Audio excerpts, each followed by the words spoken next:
March 3rd, 2021. Wednesday, March 3rd, 2021.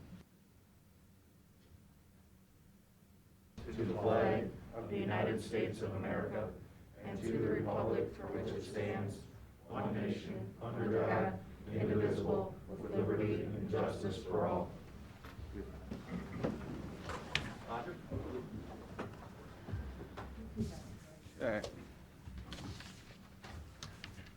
So I'm Roger Hunker with Apex, and just wanted to talk to you again about Wheatsboro Solar, give you an update on the project and where everything's at, but mainly also to talk about the pilot. I sent all of you the application yesterday. You should be officially getting that from Columbus if you have not gotten that yet. Should be coming the next day or so. A little bit again about the project. We started in 2019 with leasing. I do have the two landowners here with us, and you're more than welcome to ask them questions once we get through as well. We, in 2020, finalized all the studies. We had our public information meeting in November, and we have filed that application with the Ohio Power Siting Board just a month or so ago. And so we will anticipate those hearings July, August of this year, and then hopefully later in the year or early 22, we should have that decision. And so that path would lead us to construction to be finished up by the end of 23. So this would be the location of the project. It is in Groton Township. Everything is in Groton Township. A majority of it is in Margaretta School District, with just a little bit in Bellevue, which is that lower parcel to the south that you kind of see going down there. Reference for you. Will this whole area be covered? Most of that area will be covered, yes. Because I know at one time I thought maybe it was a bigger. Yep, This is, yep. Yeah, we carved out everything that was south of Strecker Road, and so it is just north of Strecker Road. So that's from Strecker to the Turnpike? Yeah, so the Turnpike is up here, and this would be the county line, and Strecker Road is right here. And then this would be 269. Current substation is right here. It doesn't show up on my map, but that was the new substation was put in a couple years ago. Size of the project is 125 megawatts. That will be key when we talk about the pilot. That's a number that will come into that formulation. The current boundary is about 975 acres. Final coverage of actual panels will be about 675 to 700 acres. The panels themselves will be 10 to maybe 15 when they're fully tilted, but they are a tracking system, so they will rotate with the sun. They will be oriented north and south, and then just simply turn like a sunflower to the sun throughout the day. We are working on a screening plan that is part of our siting application, and what I mean by that is where we're near homes, there will be trees, plants, shrubs, things like that put in. We will have fencing around the panel area, and then that screening would be outside of that. There will be grass under the panels, completely inside the fenced area. Depending on what type of grass we use will depend on how often it needs to be mowed. Most of the time it'll be once a month, but there are some grasses that are actually a no-mow. They grow about a foot and then they kind of die off and regrowth comes back up. Not sure yet what we'll use there for sure. We have done all those geotech studies, those wetland studies, cultural studies. So all of that is done. We will do some more geotech as we get closer, so that we've got specific as to where the posts are going and things like that. Yeah, so, as I said, we've already got a substation there. We will build another substation right next to it that will bring our power in. There will be like maybe 100-foot line, basically just jumping from one substation across the fence to the other. But outside of that, we don't have to put up any other power lines or anything like that. So the project itself, it will power enough for up to 21,000 homes. It is a 30-year project with the potential of going out to 50. And when you do that calculation of the pilot, it is $1.1 million per year to come to Erie County. There are a lot of part-time jobs with the construction. Somewhere between 200, maybe 300 part-time construction jobs that will come in during that period. And then there will be a couple full-time to maintain the project once everything is complete. There will be a bond in place for any decommissioning costs. So when at the end of the life of the project, it will be decommissioned, everything of the state. Yep. Power Siting Board will do that. They actually check that or reevaluate it every 5 years to make sure there's enough money there to do that. And as I said before, we've got the existing high power lines already there, the substation's there, so we don't have to put any more infrastructure in. And that low panel height, that does limit the issue of visibility that we've heard with some of the wind projects.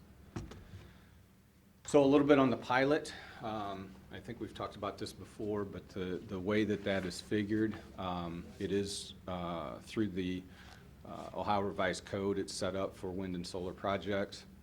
The maximum amount that is paid through that is $9,000. There are some companies that could negotiate that lower, but we've chose to offer the highest. So of that $9,000, the first $2,000 would go to the county general fund. The remaining amount would be divided up amongst the millage, schools, township, library, thing like that. So when you do the math, it comes out to $1.125 million. Kind of a neat note, and Dave had brought it up when we first started. And we're talking about bringing another $1.12 million in on something that's currently only bringing in $52,000 a year with their current taxes. So, and this is a little bit of the breakdown of what each entity would get. So for your general fund, you're looking at $276,000. Margaretta Schools, who is here today, they're looking at $635,000. Groton Township's also here, and they've got $65,000 potential.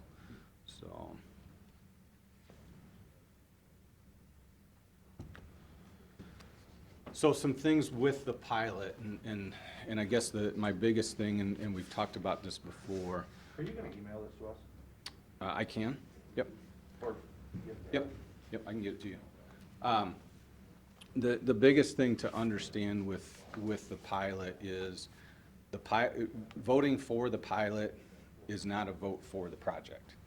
It's just a vote for how the money's going to get paid.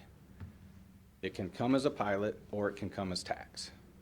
If it comes as a pilot, all of these things automatically come as part of it. So the road use agreement, we'll work with the county engineer to make sure that we don't, or that we fix any roads that would get damaged during construction. That decommissioning bond, we've already talked about that. That's going to be in place. We will work with an educational entity that does higher learning, so that we can develop a program with them to hopefully kids in the area can learn about alternative energy and stay in the area working on some of these projects that we have in the area. We will work with emergency and fire responders as far as training and equipment, special things that they may need. And not that there's a lot of things, you know, mechanically that can go on with this, but, you know, the one thing that we have talked about with another department, another project I'm working on is we are planting a lot of grass. So we need to talk about potential grass fires and things like that. And so if there's some special equipment that they're gonna need for that or additional equipment, those are some things that we'll talk to them about. And the biggest thing is those payments do not change over the life of the project. It's 1.125 million every year. No negotiation past that, no reevaluation, anything like that. You've all seen what's happened with pipelines and how that's been happening recently, and they've been devaluing and things like that. And I know in talking with Margreta, that's been a big issue, and Diane was sharing with me on some of that, and she can explain it a whole lot better than I can, but man, it was really messing with their state funding. When the money comes in as a pilot, it currently does not affect the school state funding, and that's the biggest thing. So it's additional money for the schools. Well, Roger, from what I've read in the code, essentially is the 9,000 is the max. Mm-hmm. But in a minimum, 7,000 per megawatt is what gets distributed to all the political subdivisions. Right. So those numbers could change a little bit. How do you mean? Well, essentially what they're saying is you can do $2,000 per megawatt directly to the county's general fund. And that's how this is set up. Oh, okay. Yeah, we're It's not the doing. number I came up with. Yeah, we're doing the max of 9. First 2 goes to the county fund, the remaining 7 gets divided amongst the Okay. millage. All right. Yep, that's exactly how it is. Obviously, the last point in black here, Mhm. I get, which one of the other 4 change if the pilot's not granted? You don't do a road use agreement? We wouldn't have to, But, I mean, but- and we wouldn't do that, we wouldn't have to, what's that?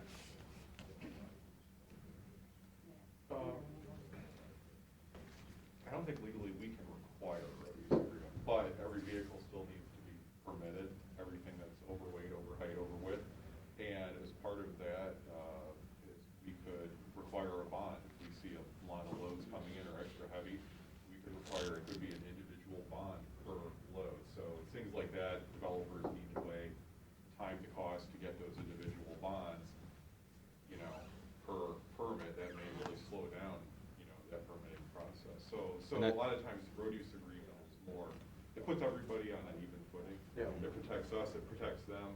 If somebody comes in and says, hey, this road is damaged and there's a road use agreement, there's a framework there already that protects them, you know, on how that's. Because there was a road use agreement for the Nexus pipeline. Yes, there was. But that was just agreed upon by everybody. Yes. It wasn't required. No. So the decommissioning bond, is that, you have to do that whether there's a pilot or not, or you only have to do it if there's a pilot? No, I'm not 100% sure on that. Well, I think that's they with the do have state. to do it. let's look that up. But I believe that is part of the power sighting board. And I hope the next 2 are, regardless of whether or not there's a pilot, that you would work with the schools and teach the kids about it when you have Right. a big solar farm out there. It'd be certainly something like taking them to the Thomas Edison birthplace and talking about light bulbs. Mhm. Edison, and emergency fire responder training. I think they know how to put grass fires out, right, Ron? Pardon me? I think the fire department knows how to put grass fires out, but I hope you guys would still give any special training regardless of whether or not there's a pilot. Mhm. I mean, that just seems like being a good neighbor. Right, But, I mean, I understand the last point is Right. a variable. right, right. Okay. So I wanted to,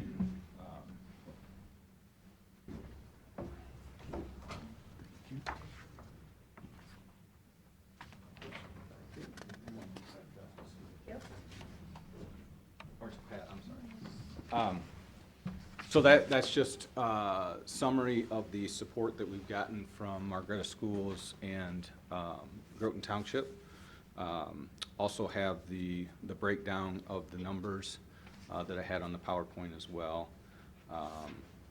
And then also the last page is just a few residents from, happen to be all, obviously Groton Township, that were also in support of it, so. Other questions? Do you have township and school officials here as well if you have questions? You know, I know I've asked this in the past, Roger, in regards to the $9,000 for the pilot, and that's times the megawatt, and we're talking about the nameplate, the number that's on the application. Yep. My concern is you guys start building this, and for whatever reason, you realize now that this corner can't be built, and you're only at 100 megawatts. Are you paying 100 megawatt times 9,000, or are you paying the full nameplate for the 30 years? What locks you in? That's my big concern, and I know what you're saying, but Right. just because of things that have happened in the past, and I get it's a different thing when you talk about revaluating and doing strict property taxes, but we're running into that. Right. With the Nexus So part, people. so part of that is, is it gonna be built at 100? No. From the standpoint, we've got a queue position of 125 that we need to hit. So we're doing everything we can to make sure that it is there. And kind of along those lines, in that layout that you showed us for the 125, if for some reason, again, a corner of it or whatever just doesn't work, whatever, you go back to your original Well, area that you have, talked about? we have some extra built into that already. Okay. So the current layout has a little bit, not a lot, but a little bit of over panel area that we know, through the process, something may come up. So, yep. Roger, was our resolution with the package? Yes, you gave? yes, I've got that in that packet, yes, thank you. Yeah, right. Ed, I know this is potentially, transformative for your district. Those are huge numbers we're talking about. And you guys seem fairly confident that this is something that you want to pursue and you want to make sure potentially can happen. And if it does happen, certainly you get a piece of that. Well, and just so the commissioners know, our struggles with the pipeline right now is very frustrating because where it was at and where they're appealing to, very frustrating for us. Hey, can you guys come up and talk a little bit about, because I'm not sure I thoroughly understand that, but you guys talk about some of the changes. I'm not going to talk about the numbers. Let me just talk about overview first. The big thing for the district with the pilot is it locks in for 30 years, and then I believe there's 2 10-year riders on top of that where that money can lock in for 10 years. The big thing for the district is it doesn't affect our state funding foundation formula. Anything else does. And Diane will talk about Nexus, where they're supposed to come in on taxes is what we're getting credit for, but we're not getting the money because they've appealed it down to like 34 or 40%. So it's significantly impacting my district right now. And I'll let you go. So when it comes to the Nexus dollars, what's happening to us, there's 3 major issues. They can appeal it every year, and so we actually have 2 appeals open right now, and, it's a 2-3 at best window before you have any resolution on that, depending on how high they take the appeal. But on top of that, when they appeal down, and they've been appealing both years, they appealed down to 35-40% in that range, and they appealed a couple rounds in the first year. When they appeal at that level, they have the right to tender pay, and that's what they did. And the bottom line is, though, for all purposes during that time, when it's looking at our local share, when it's establishing our school state foundation numbers, that affects my percentage. It's all valued at the tax bill valuation. So I'm getting evaluated on my state share and my local share based on the full value of Nexus when they're only really wanting to pay about 40% of that. The other, I'm sorry. Thinking about a 60% cut then. Yes, In those areas. yes. Yeah. Now, I do have to That's a real say, cut, too. That's Yes. a real cut. yes, From Money out of your 8.3 pocket. down to 3.9 or 4.2. yeah. That's the first year. That's the first year, and then the second year, they've appealed around 40% again. So the difficulty is the only valuation that's on the books anywhere is the full valuation of the tax bill. So when the state foundation payments are evaluated based on local share and state share, it's looking at the 3-year average of local share, and it's at that $8 million number instead of the $3-4 million that they're paying us at.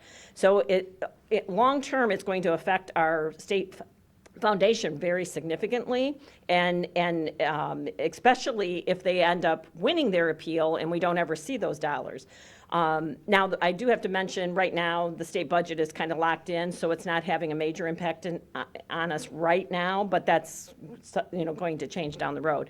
The other issue that most districts don't, For a second. Sure. Have you talked to the state legislators about yes. getting that? What's their answer?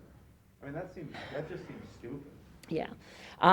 We've had several conversations. We're utilizing our organizational groups like BASA and OASBO. We have the treasurers have done a consortium of, we call it the Ohio Pipeline Coalition. And it's districts that are affected by Rover as well as Nexus, because we're both in that same boat. So we're trying to attack this from every angle for people to understand. A lot of people also don't understand. For us, it's twofold, because it affects our state funding, but then on top of it, I have a fixed emergency levy. So that fixed levy is established, again, assuming Nexus is paying me $8-9 million, and so I can only collect $1.2 million on that fixed levy. So everybody's effective rate went down, but Nexus didn't pay me the full value. They only paid me 40% of that. So, and if they win, again, if they win, I've lost that money for forever.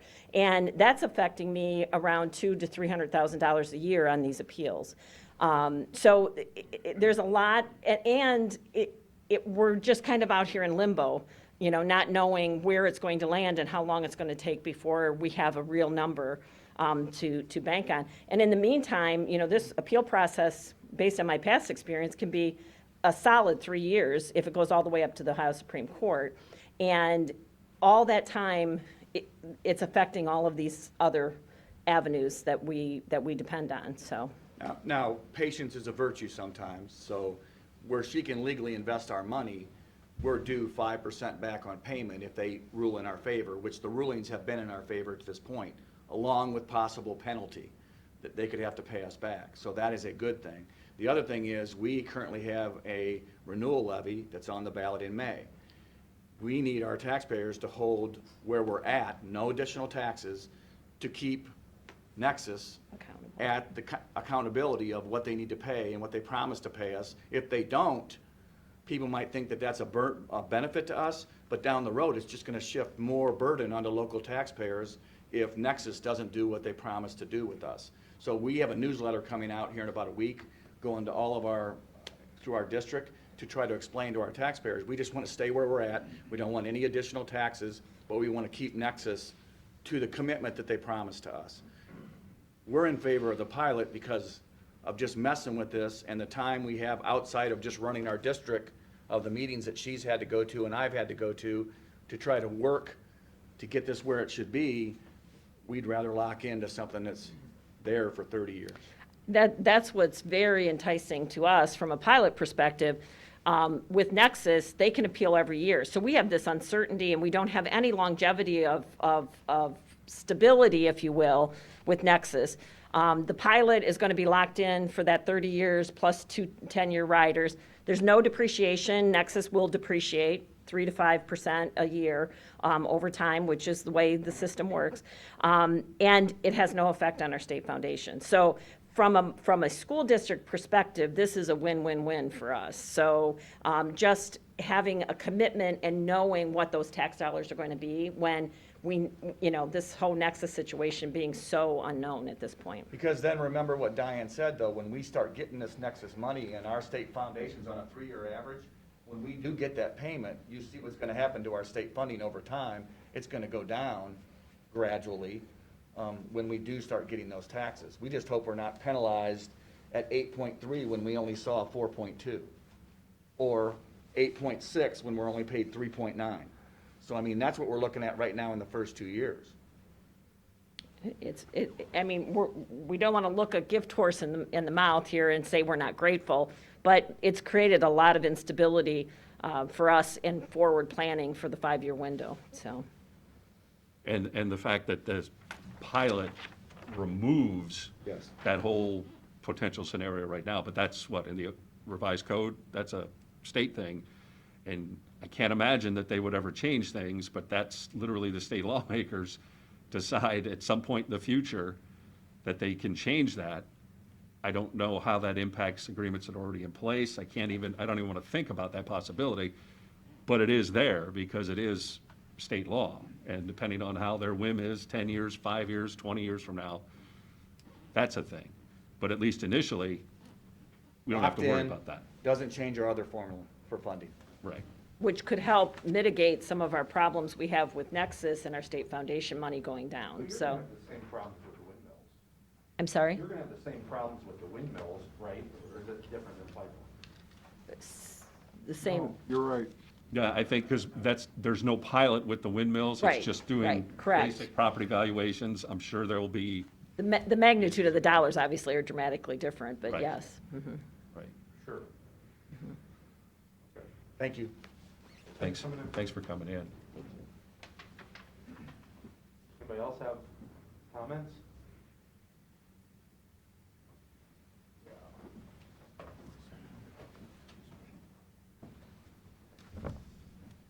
Yeah, I'm Groton Township trustee Ron Brown. Good to see you guys. I know Matt, I know Steve too well. Unanimously, the trustees approved a pilot at our last meeting, so we would respectfully like the commissioners to do the same. All the information you've just gotten, I can't give you any more. So just wanted to relay that to the board. Appreciate Thanks. that. Anybody else? Roger, I have a question in regards just to the physical side of things. I mean, is there an issue with glare coming off of this or anything that could reflect into people driving, or even if it's not in their house, maybe it reflects onto a tree and they're seeing that? Because I've got little tchotchkes hanging in the yard, right? And the sun hits at a certain day, especially this week. The reflection goes into the house, the dog sees the light, goes nuts because it's chasing it across the floor. So Anything for stuff like that? So with that, two things. Number one, you gotta understand the technology of the panels. And if the sun is reflecting, we're not capturing that energy. So they're designed to absorb it. So, yeah, there's, Well, I'm not so much thinking about the panels, I'm thinking about the support structures, the fencing, anything else that might be in there that, no, because they'll be, all of the structure will be under the panels. okay. And so the second thing is we do have to do a glare study. And so that's part of the application. So that is in there as well to show that, no, we're not gonna cause any glare issues.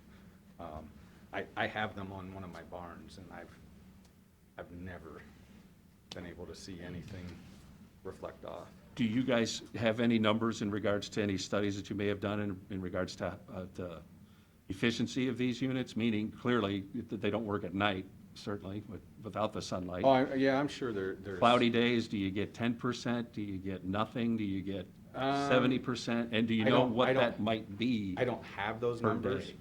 but there again, with the technology, it is surprising that even if it's a cloudy day, it's still gathering a lot more than you would think. You would think it'd be nothing, but no, they're still getting some. But I can get you some of that. And I know you spelled out where the electricity's going. You just talk a little bit more. It's not necessarily where the county could step up and say, hey, man, we've got a huge load at this facility and we want to be able to tap into that. Can we get a deal?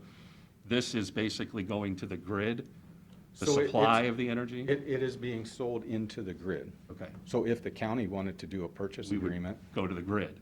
you could sign a power purchase agreement with the project. Okay, so depending on individual companies, people, stuff like that, those could be potentially options. Yes, yes. And we've got lots of different companies that are continuously contacting us to buy power. Hey, Steve, Yeah, go ahead, Pat. what was you asked the question, if they don't build 125, what was the answer? I didn't hear it. So it will, so the answer would be is we, economically, we don't want to build less than that.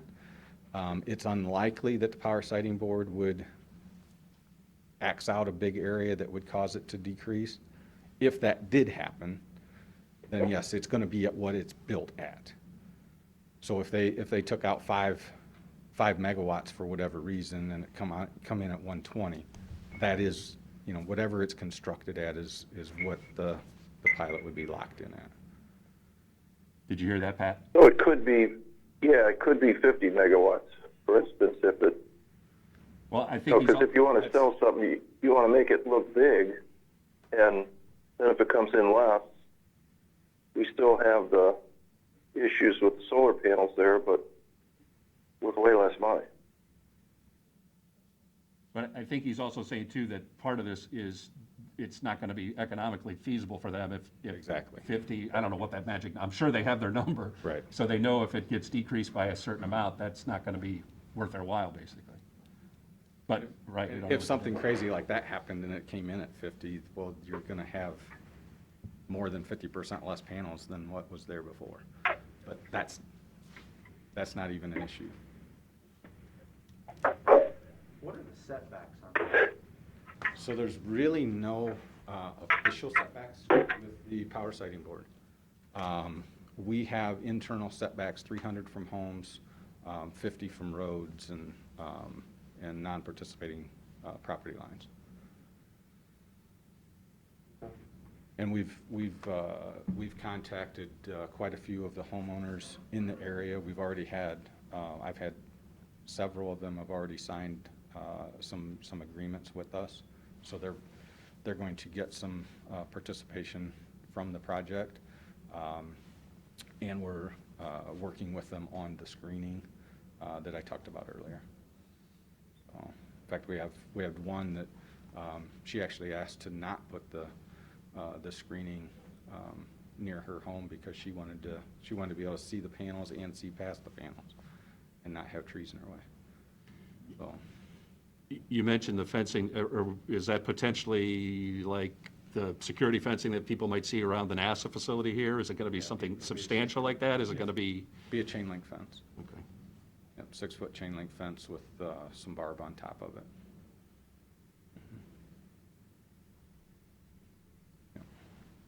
Okay, well, we're gonna get a letter from DAS. Yep. And then we have 30 days to make a decision. You got it. Can I You make got it. a comment?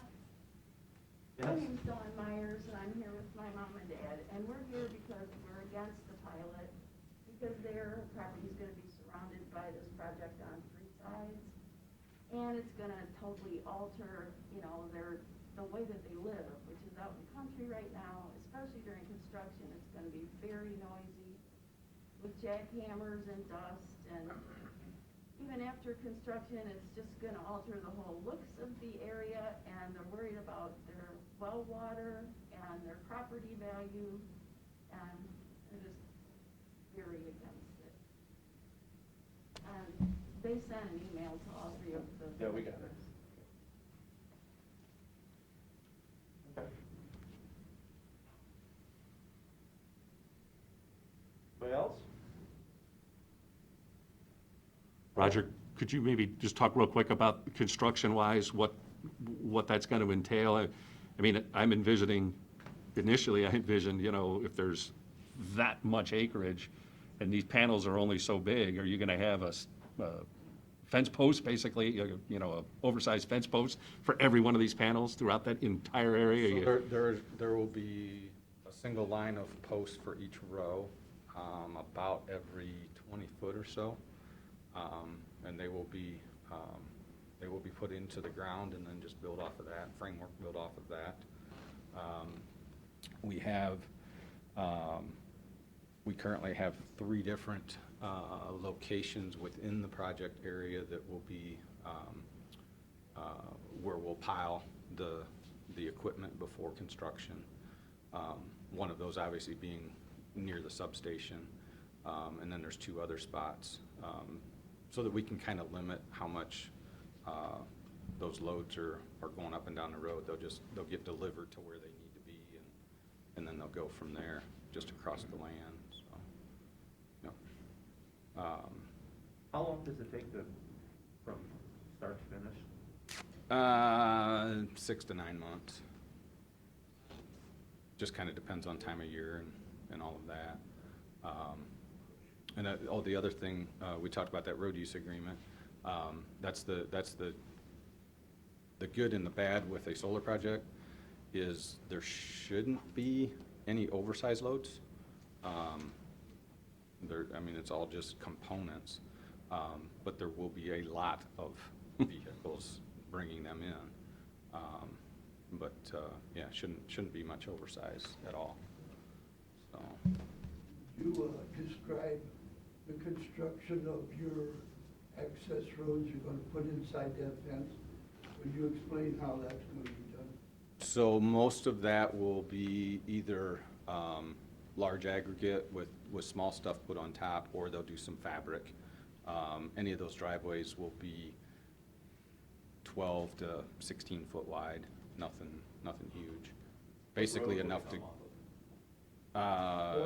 it depends. And there's gonna be 14 miles of access road, according to the application of the housing board. And there's going to be, isn't there going to be some tunneling under the roads for some of the roads? We will bore under to get line connections, yes. But that, Under county roads. so it'll be under one, we'll have 1 point under Portland and 1 under 269. That's all we got, two spots. Okay. All right? Those panels are made, to stand Cory blasting right there. Yeah. I'll check all that.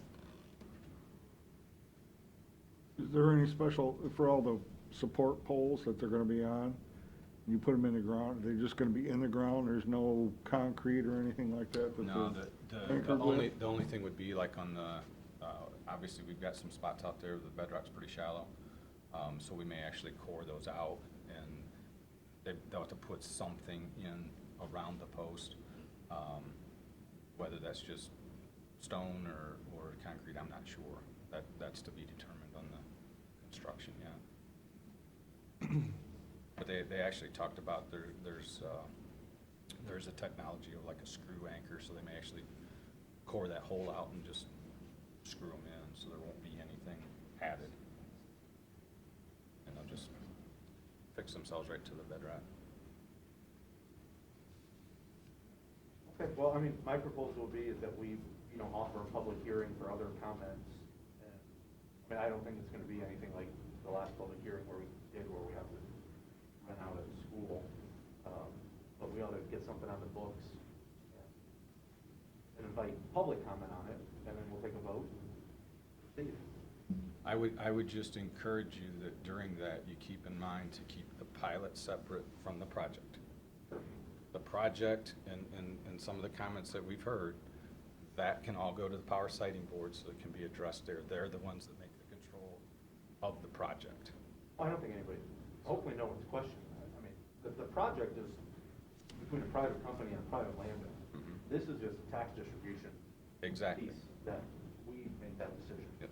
How you're gonna get paid. Yeah, if the company determines they're willing to do it without the pilot, then there must be a huge incentive for the company to have a pilot. Right. For them to pay you to come here and talk, I don't know.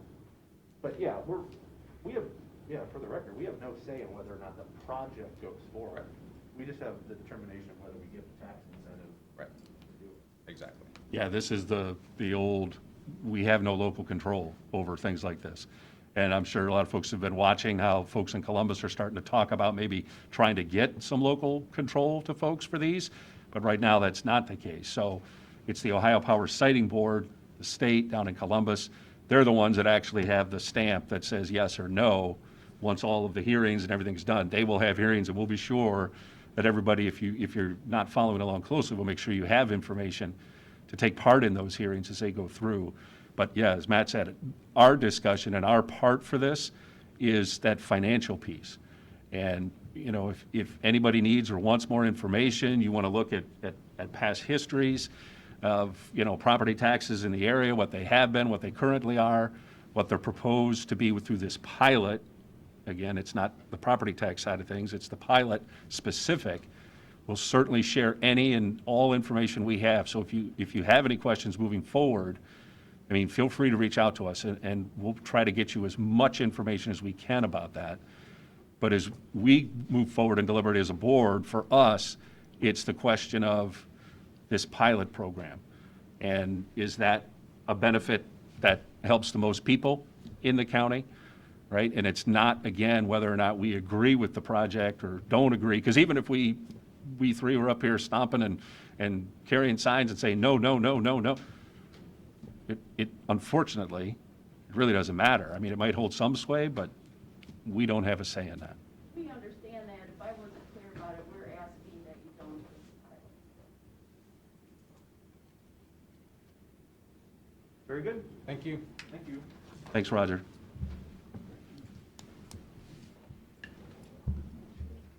Steve? Well, you've got another piece on the agenda, and you've got some folks here. You might as well just talk to them first, I think. In all fairness to them. Mr. Whitman here? Melissa, you doing the budget? There. Oh, okay.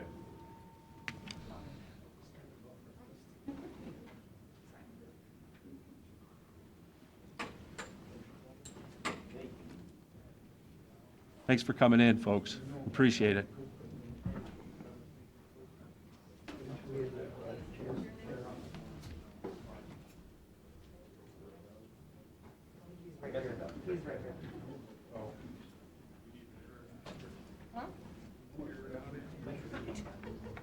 Thanks for coming in. Thank you.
Ready?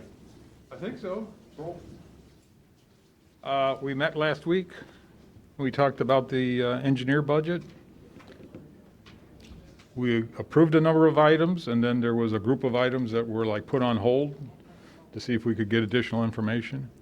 Have met with Mr. Farshman and his staff on a couple of times, and then I was told they would have some folks here today that could answer hopefully some of those questions that we have. Okay. So my thought is, if you guys want to address whatever you're comfortable in addressing. We're here to answer questions. Okay. Whatever you need to do. Well, Melissa, if you want to, Well, let's just go down, I mean, we've got, basically the way this is divided, it looks like we have a bunch of things that are in, right. which is, So essentially, it's B is needs more information, C needs more information as well, but we're not likely to do. yeah, so let's just start at the first B and run down the line, right? The first two Bs deal with the resurfacing program. A year ago, we did have a report. Melissa, if you want.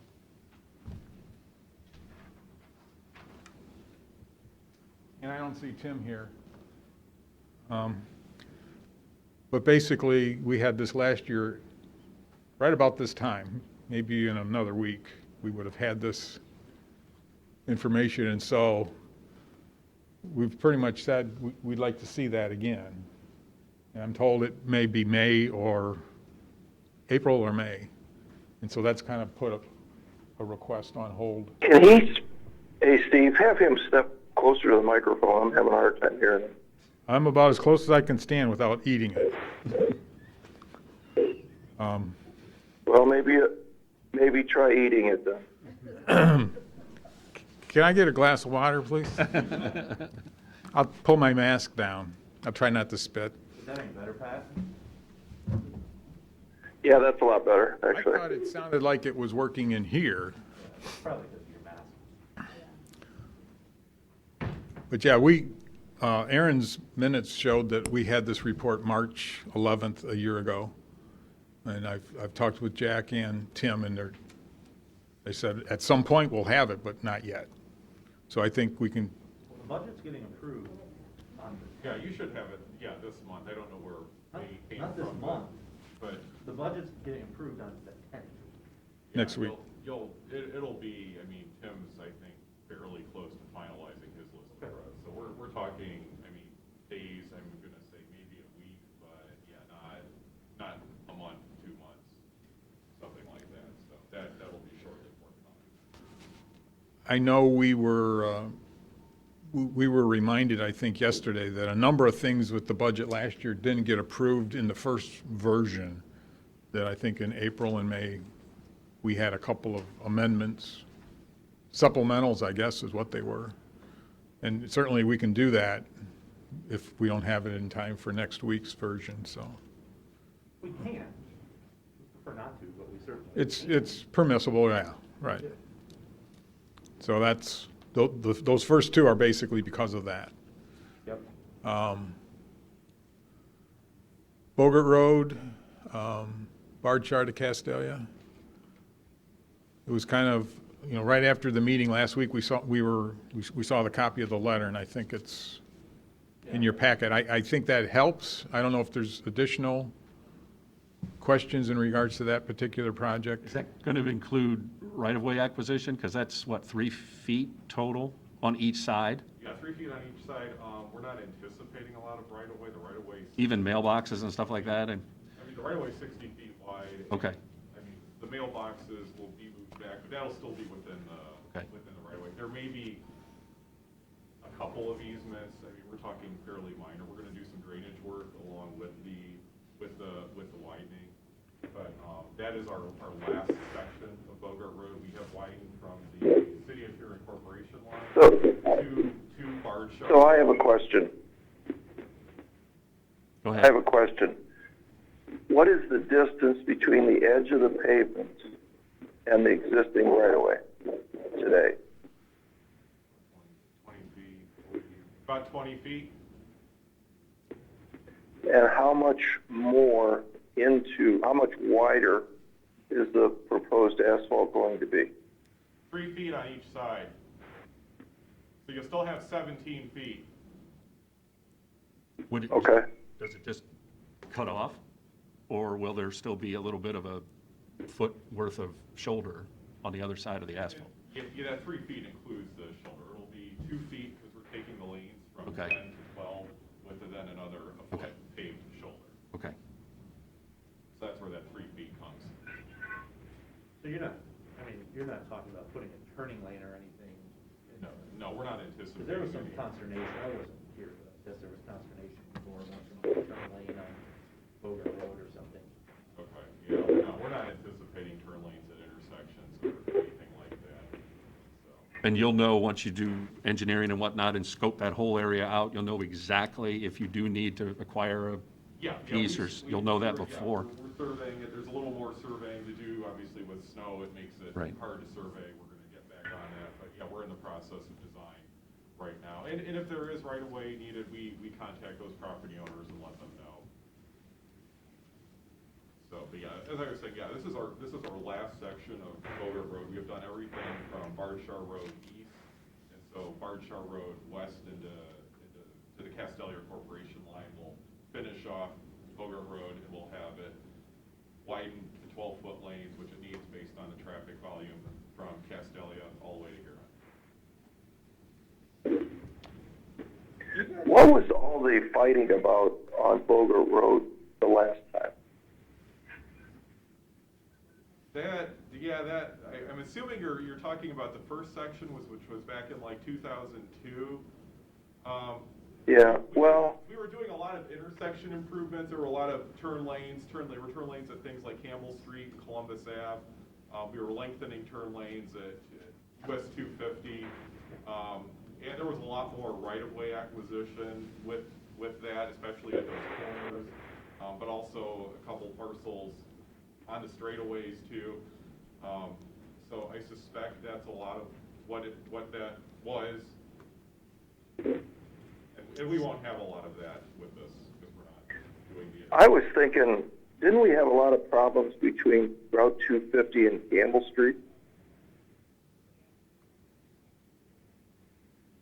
I don't know what kind of problems. I mean, there were a couple property owners. So I think out of maybe the 230 property owners, we had 5 or 6 or 7 that were vociferous about what was going on. So. Okay. Well, I think we just wanted to get ahead of that, and I can always remember Mr. Huntley saying, why didn't you guys at least come and tell me what you were going to do before you did it?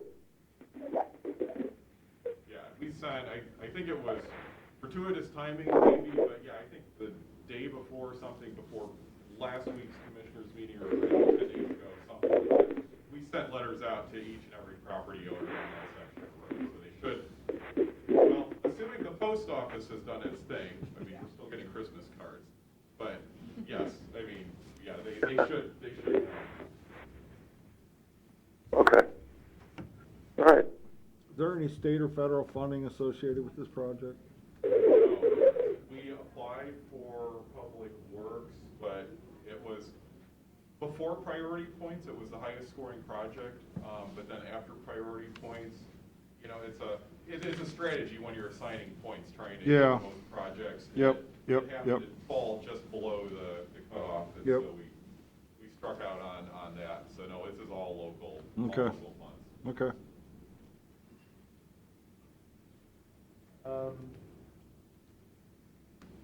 Boom mower attachment?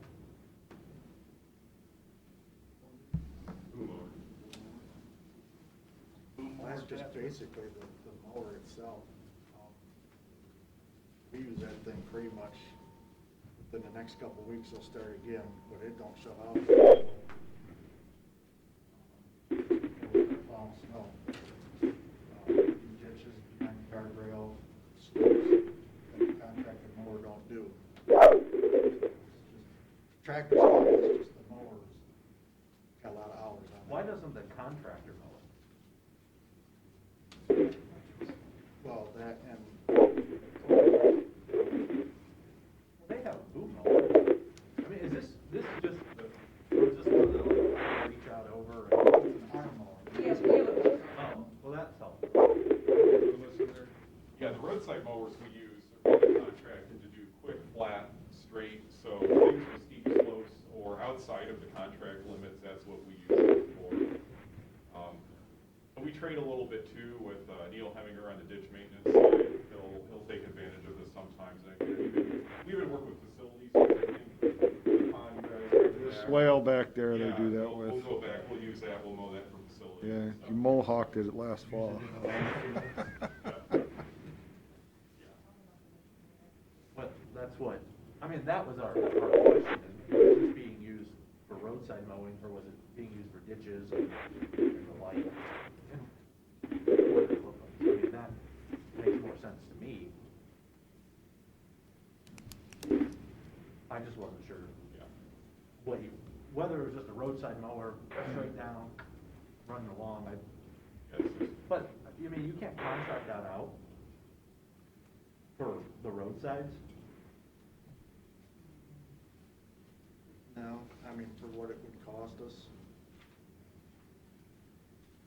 And then we wouldn't have the use of it for, internal things too, like you said, landfill facilities, ditch maintenance, that type of stuff too. We'd be looking at having to get now a third-party vendor contractor in to do something. So do you contract out the ditch mowing? If you use this on out, or is that? The ditch is, Like, if there's a ditch on ditch maintenance run through the farmer's field, that's this? That's it, yeah. Okay.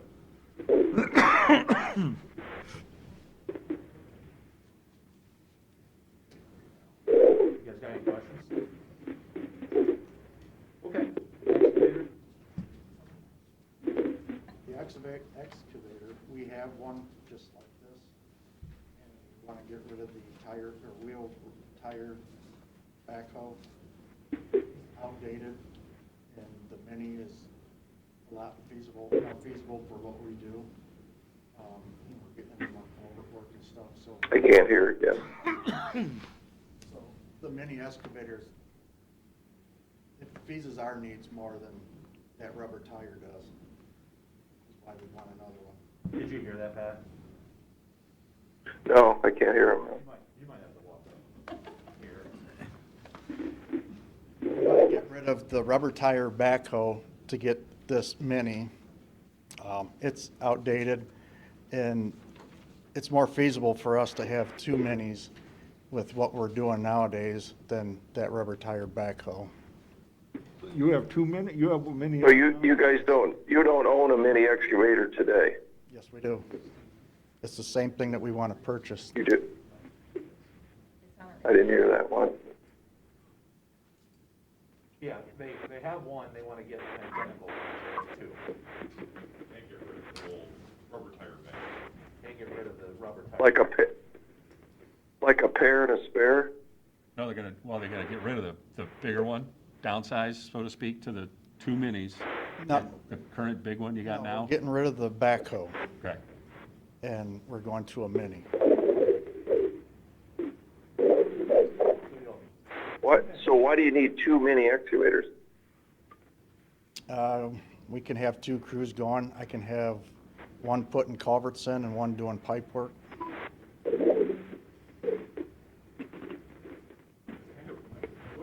Kind of like DOES with their two minis. Right. You just find there are a lot of projects that'll have the two minis, otherwise you got the one mini and then the backhoe just isn't as versatile.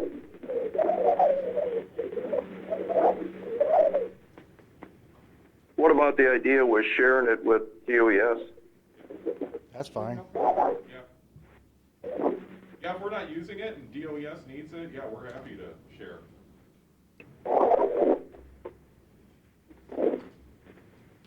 So does that backhoe then get sold? Yes. Or Didn't they want it at the landfill? That backhoe at one time?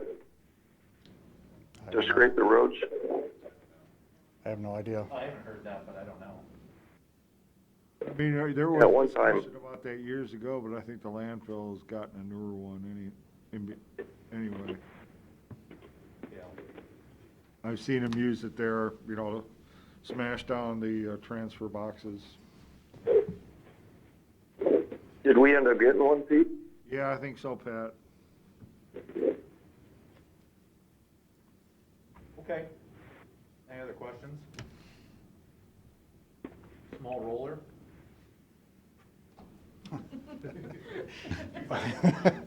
Well, we use that for patchwork. The one we have now is not really OSHA approved. We've had a couple accidents with it. Well, both of them we have. And the smaller one we're wanting to go to it's a vibratory patchwork. It's a lot more feasible to use it than this bigger roller we have.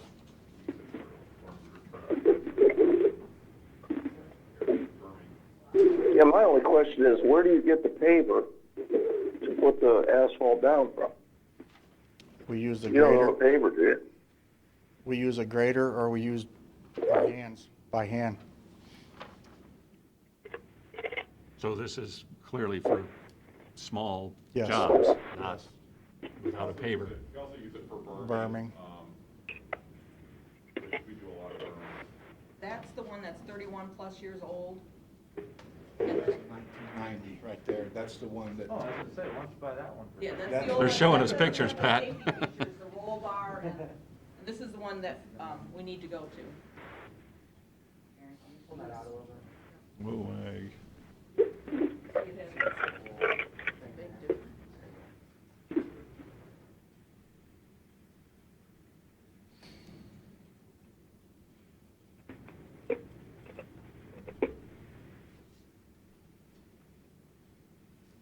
Yeah, so patches, berming, I'm assuming like trenching if we need to compact in a trench for drainage or something like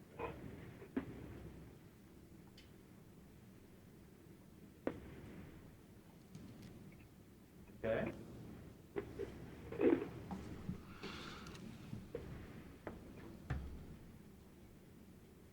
And other than there's not a roll bar on the other one, there's nothing wrong with that? It's got some, what, pinch points and stuff? Oh, that's our new one. I can't see the pictures. Why don't you guys skip by that and I'll look at it when I get back. Okay. Next one's a Ford Ranger, 16 years old, 114,000 miles.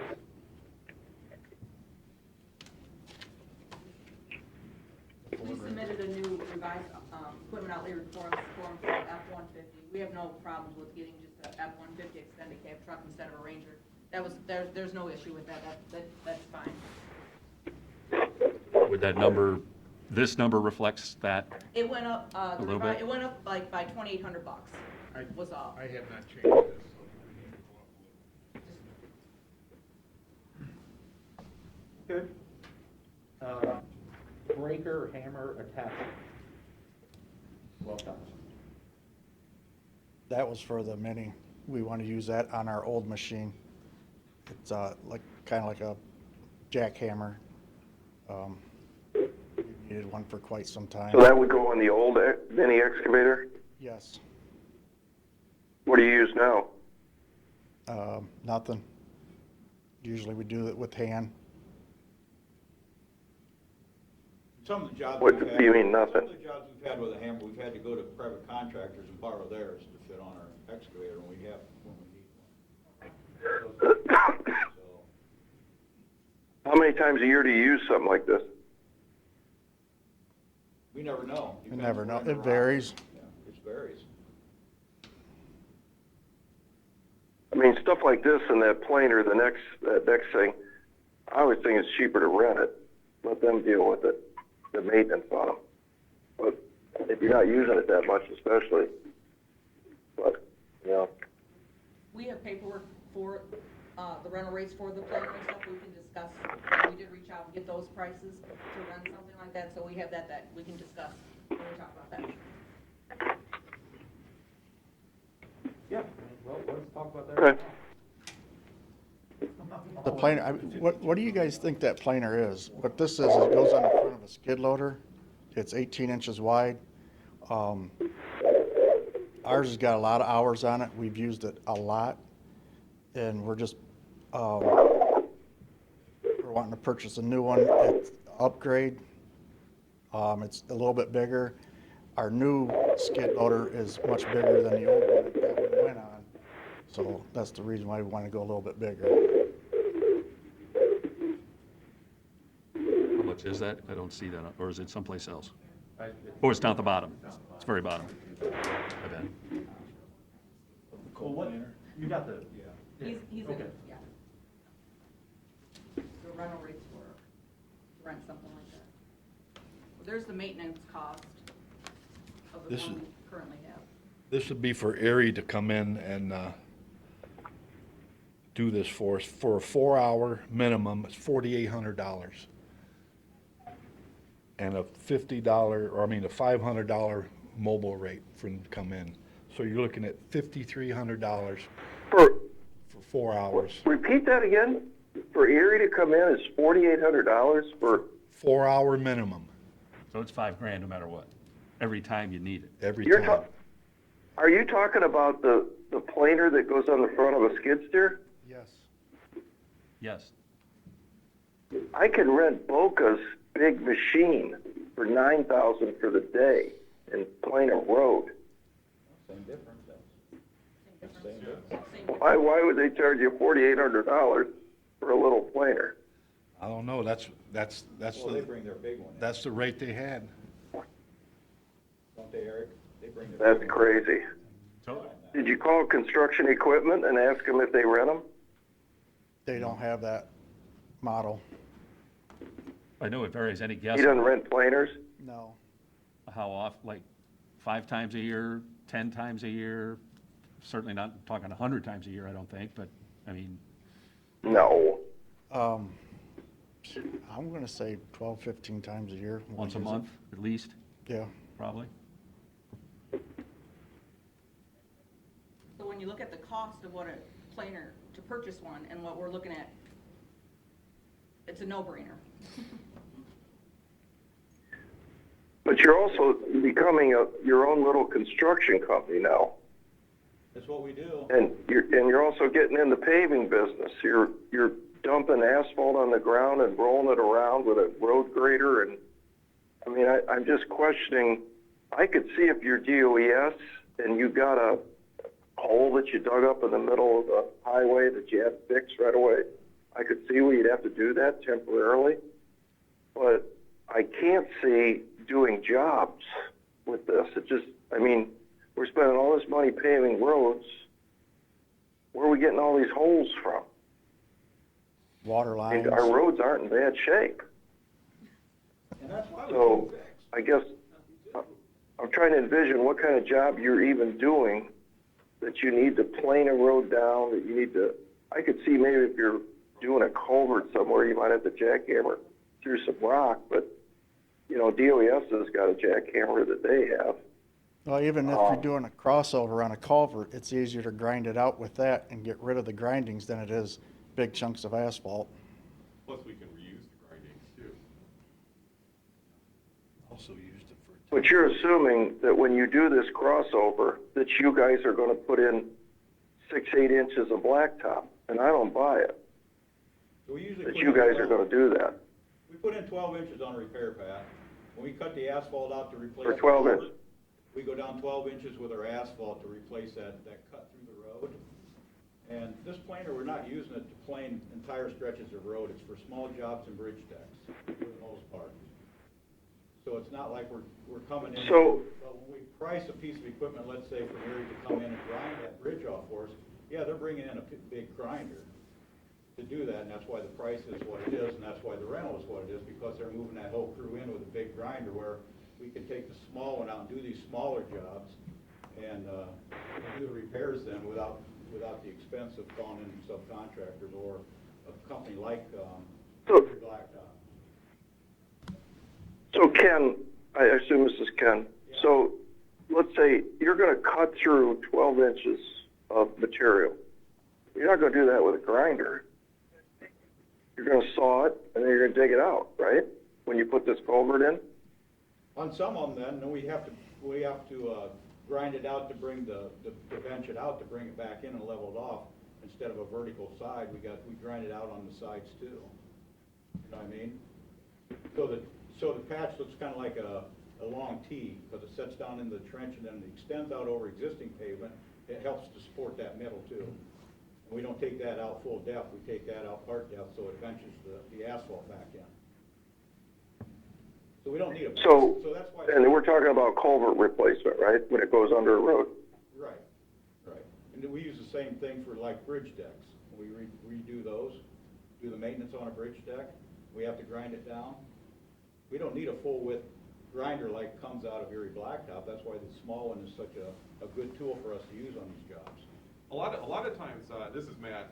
A lot of times on small bridge decks, when I'm doing maintenance work, it's hard even to get these contractors to even come in because the area is just not worth it to them. They're busy out grinding the turnpike. They're busy out grinding Route 2, the state routes, and to try to get them to come in when the crew's available for a few hours, you know, here or there.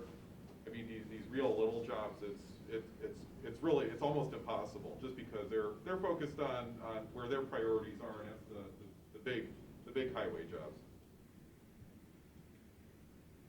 Well, I mean, they do driveway work for me too, so they have a crew that does small stuff. But my question is, and then this is just logistically, when you laying something down, I'm assuming you're gonna have to put asphalt back on top of it. Not all the Right. times. Do you do that kind of work too? Yeah.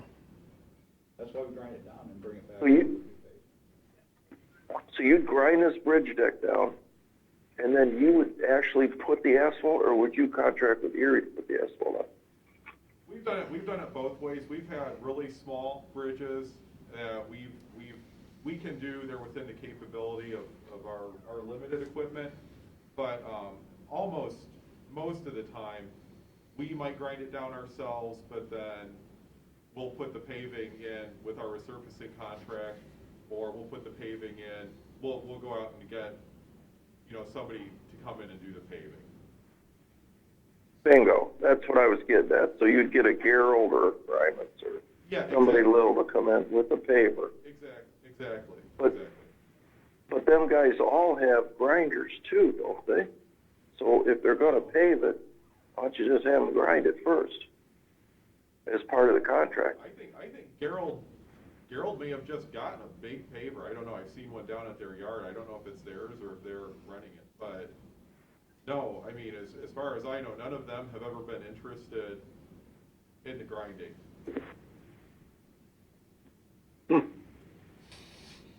Okay. How long does this, what's the life expectancy of this? I mean, are we talking 15, 20, 30 years potentially for something like this? Yeah, 15, 20 minutes maybe. What's our old one? How long that? They're real high maintenance. No. No, They're not not really. We can answer that. on our old one. We can answer that, Pat, hold on. We got our maintenance records for our one that's, The grinder we have now was bought in 2005, so it's like 15 years old. And at the end of last year, we've spent $5,400 on it in 15 years. I'd say that's not bad at all. Not for the beating we. Yeah, But here's the thing you don't say though. How many hours has it been used? That's the that little question. grinder has done a lot of There's no- work. Does it have an hour meter on a grinder? No. They said no. Okay. Yeah, I mean, I know what the maintenance is on these things. I mean, because, I'm friends with the guys that own Boca. I mean, that's their biggest expense is the maintenance. It's not even buying the machine for $750,000. It's keeping it running. Yeah, they have He's those, got they have 25 those big machines. grinders, I'm sure. He's always got 10 in the shop. Big grinders are, the ones you see going down the main lines, those are incredibly maintenance intensive. Completely agree with the Boca guys. I won't want to touch one of those. You have a picture of one of those with you, Daryl? do we have a picture? We can get a picture and send it over here. Yeah, let's do that. But it's been a great tool and Yes. very economical for us. And again, for my brain, this is basically an attachment. This thing is gonna, so you can take it around. Okay. Okay, salt barn, where we're at? $395. Yeah, so we understand that, with the salt barn, yeah, there's been some talk about state bid. There is, we've looked at Department of Administrative Services, we've looked at ODOT's statewide contracts. There's no state bid for, pre-engineered structural. This ODOT, I want to say from December of 19 until May of 20, when they kind of shut things down for the pandemic on there, they did 13 to 14 salt barns. Each was individually designed. They bid them like traditional projects. It'll be pre-engineered, which is different from state bid, where we're buying it off the shelf type of design. It'll look similar to what Milan DOT, what the ODOT has in their Milan garage. It'll look something like that. But the concrete walls, and it needs to be on a concrete pad. That's what the EPA says, especially with our yard. No matter which side of the creek you're on, you're close to Pipe Creek, and when you're close to a waterway, they tend to get nervous. We're looking at, $250, $275, $300,000 just for the concrete work. And we have the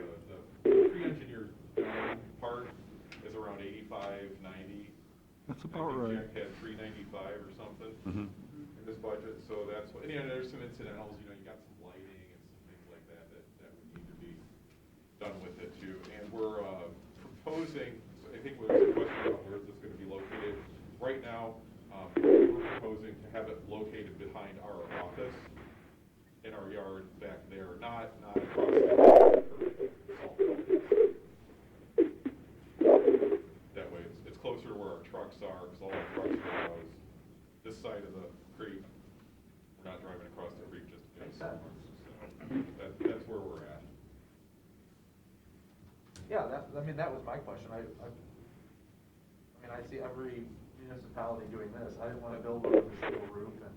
Yeah, every one ODOT's put up is, they're buying these things like this left and right. Yeah. I thought you should have done it 4 years ago. Go for it. How does the EPA feel about a big pile of salt sitting on the ground in Fargo? They tend to not like that. They don't like it much, but they consider it temporary.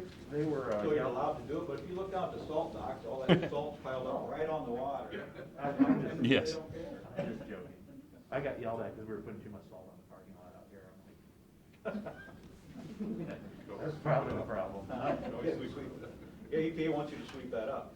You have a sweeping program, and they asked us to sweep the roads up. After the ice is melted and the snows are over, they thought we should sweep that as excess salt up, or if we have a sweeping program to do that.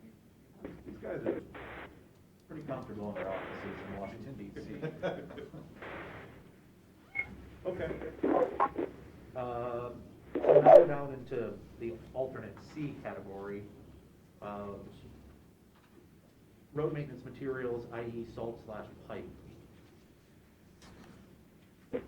I think basically what we did last week was we adjusted for the actual expenses that we were seeing, the history of that line item as opposed to what was being asked for. So you buy, I mean, this question I don't know the answer to.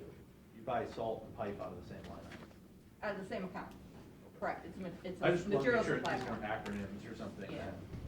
And I have the figures to date of what we bought, how much salt we've purchased so far, how many lane miles we've salted, that type of stuff. I do have that information. Yeah, I'd be interested. I mean, you don't have to go over it. So did I understand that this 180 some thousand is the salt for next year? And the pipe. 21. Yeah. And Kane Street, Yeah, yes. and the storm sewers and catch basins stuff, right? Yeah. Did you hear that, Pat? Yeah, but what does it mean, pipe? What does that mean? Storm sewer pipe. All different sizes for all our storm sewer work that we do along the roadways. That's all in there. You mean this? Well, wait a minute, Ken, you told me the last time that you got 150 catch basins in Erie County that have no pipe in them at all. So is this the pipe that we're gonna start piping the catch basins with? No, Pat, you misunderstood. It's kind of reverse of that. I think you're referring to Bogut Road. That had I am. That had 102 catch basins on it, with just one that had a cutoff outlet from it. That wasn't too bad. What was that, less than about 1%? I'm not sure that's what was said. We could check the record on that, but I'm almost sure I was told that catch basins didn't need piping. Well, it depends what kind of an aquifer they're sitting over. Sometimes that'll drop right to the, That's true. I suppose if they're tied directly to the karst, that would work. that does work, except when the karst reverses like it did over by Bellevue a few years ago, and then that's just. Yeah, then it doesn't work. Then it doesn't work so good. Although, what you say though is kind of true. We have some areas within Erie County that had catch basins built by WPA time, and they're still standing. And they just sent the crews down the road building catch basins, and they'd put pipe in. They haven't been an issue. I mean, we've addressed a lot of these areas, but when I first started here, we had a lot of those areas where the not that I'm that old, I'm not saying that, but they would just put them to work building stuff with no thought of where it was going to go, just to put them to work. So yeah, realistically, we we did have catch basins that had no pipe in them. So this number, that we have, the 189, that's an additional. So does that mean you're gonna be putting more pipes in or buying more salt, or the cost of salt is going way up, or? Both. I've got pretty aggressive storm sewer projects for this summer, if we can get to them, if COVID doesn't blast us like it did last year. But it also gives us a cushion within that, or not necessarily a cushion. Money's available when we have systems that fail, and we don't know it until they fail. And if we have no money there, then it's tough to get in there and fix them. We had that happen to us a couple of times. So I'd rather be aggressive on some of these and have the monies available, not only to put the systems in that we can, but when we have failures, that we can get in there and repair them. The same thing works with culverts under the roadways. We don't always know that they're gonna collapse till they do. Ken, I think what he's asking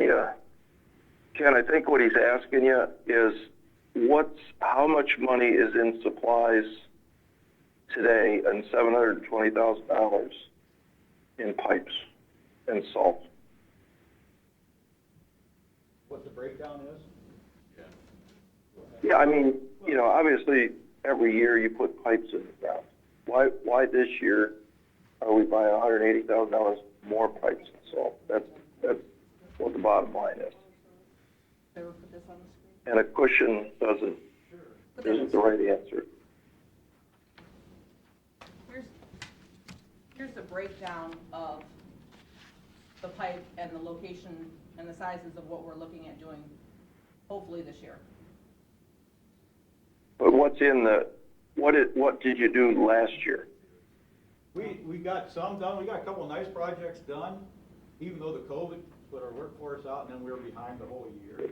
We hope that doesn't happen this year. We get some more done, even additional work this year. I don't have a cost of what those projects cost last year, but all these projects I got planned are on different roads throughout the county. We don't care which projects. Good, do them all. But in the $720,000 or $605,000 that you spent last year, was there any pipes? And I don't know if that's where the salt goes or not. It was Is there money in there that you spent? It comes out of the same account. The pipe and the salt, you come out of the same account. Last year in 2020, we only purchased $40,691 worth of salt. Because at that time, salt was $71.50 a ton. How we have our salt set up is we are able to bid that out and get the results in September of what the next year's salt prices will be.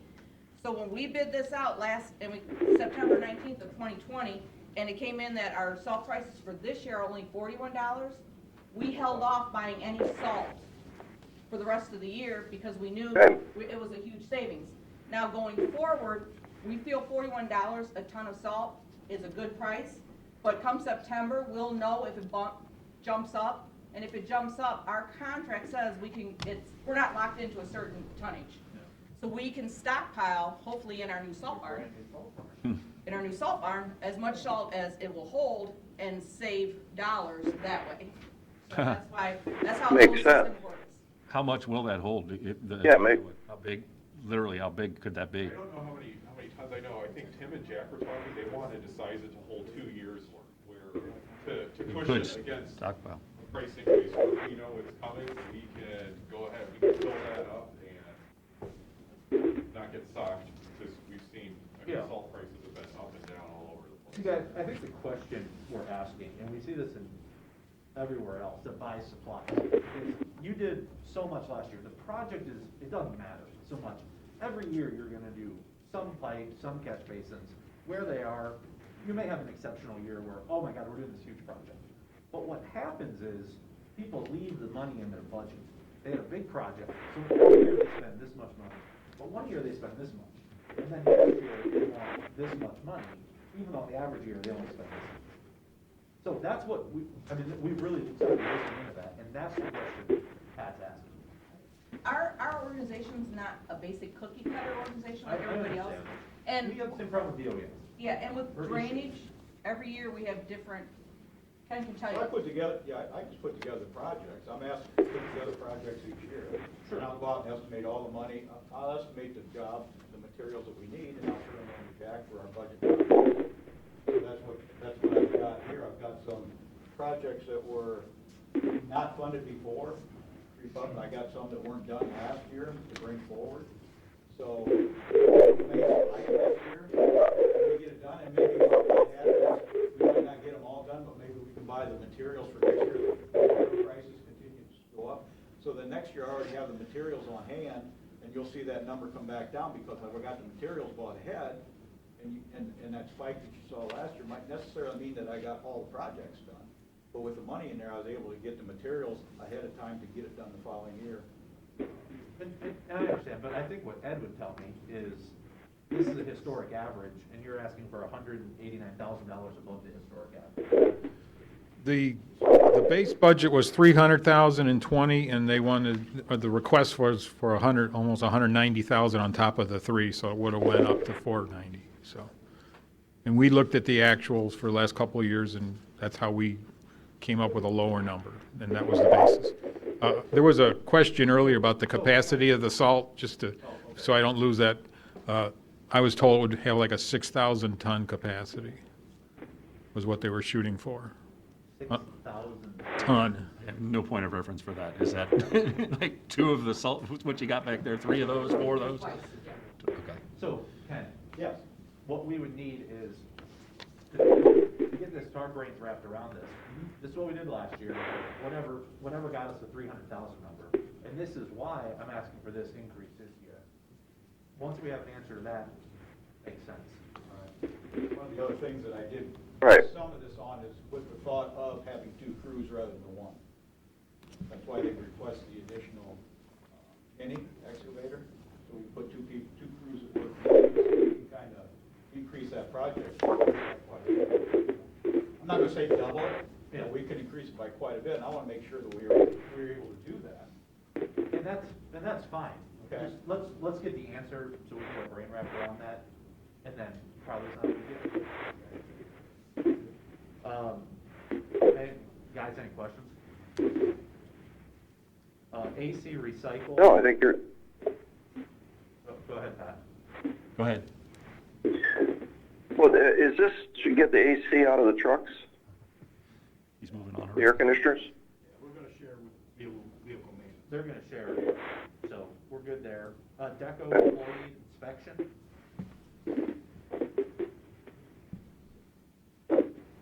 What's that? Yeah, the question was, did you do inspection last year? Or maybe not last year, but the year before?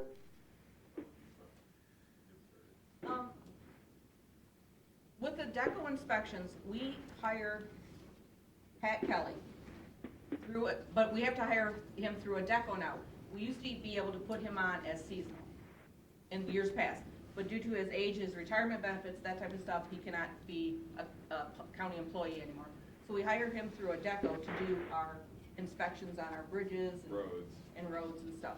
I have a list of what the 3 projects right now he's currently going to be inspecting. It looks like it's gonna be approximately 1,080 hours of inspection time for Pat Kelly, and last year's rate through a deco was $36.44, so we're anticipating probably at least a 2% increase. I haven't got that figure yet from a deco. So we're looking at over $40,000 just for these 3 projects for Pat to inspect for us. These are contracted projects, not like. We build a bridge, he's the one out there inspecting and watching over the contract. And you guys can't do that in-house, right? We could, but it would mean that it's our internal staff of engineers and technicians that are out most of the season. And because the other thing we do too is, we do survey layouts. So if we have, there's me, there's Farrell, we've got Tim, we've got like a CAD technician. So there's 3.5 of us, I guess you could say. But if each one of us is out at a project and then we need to go do survey layout for a contractor on a 3rd one, now we're pulling all of our inspectors off of the projects. We're trying to coordinate that with critical times. It means our, design for coming years isn't happening A lot of my winter is taken up coordinating our bridge inspection program that we're required to do by law, so that's time, I don't want to say time lost because it's a benefit to the public, but, you know, that's time I can't be designing, so having a separate eyes and ears out there lets the office staff continue to move forward with designs, knowing what projects need to advance, that type of thing. Otherwise, the reverse would probably be, we probably have to hire design consultants to design projects while we're out in the field inspecting. So, and he was in salary last year. He was a deco last year. He was through a deco last year. So how much did he get paid last year? $36.44 an hour. I think what he's asking. No, where, he's under services. We spent less than it was right around 38,000 was close last year. And the budget right now is set at 40. But you're asking for an additional 30 on top of the 40 that's already in there? Correct. Because, That's 70. okay, because two of the projects we thought we were gonna be able to bid earlier in the year, but due to COVID and watching our revenues come in and streamlining that, we held off and we waited till the end of the year. Now, those projects will be going forth at the first of this year, along with new ones. So we literally have more stuff happening. Yes, correct, that this person has to do. yes. More It's hours. time, yes. Well then, who's gonna do that? If you only got $40,000 for Pat Kelly and you got $33,000 already in there, let's say, from last year, you must be gonna get another inspector. Pat's gonna do all that inspection at $70,000? Well, and the other one. No. Well, also out of that, we actually hire Glenn Cook to come back, and he does our roadside inspecting, mowing, that type of stuff. Pat's an XODOT guy, he's kind of our specialist, super technical. He trained the ODOT inspectors down at Ashland. Glenn Cook he's a former highway superintendent for us, so he knows the county roads like the back of his hand pretty much because it's all he did. But he's more of a generalist, like when we had Nexus coming through, he was the one checking, because they were spread across 3 townships. Every day he would go check to see where they were. He kept an eye on our roads, made logs of any damage they had done. So he was able to do that, and he knew right where to look from being a former highway superintendent. We're anticipating with whatever happens with, as we saw this morning, the solar farm. We've got wind turbines. He's probably going to need to, keep an eye on them if and when they come through. And he does that while Pat's doing the very specialized bridge construction, specialized road construction, that type of thing. But did he work last year, Matt? Yes, but not as long, but only half the time because of COVID. So how much did he work last year? How many dollars? Glenn Cook, how many hours did he work last year? How much dollars? What's the breakdown? How many dollars? Glenn Cook's hourly rate is $26.48, but I don't have the total breakdown of last year between the two, but I can get that to you, Pat.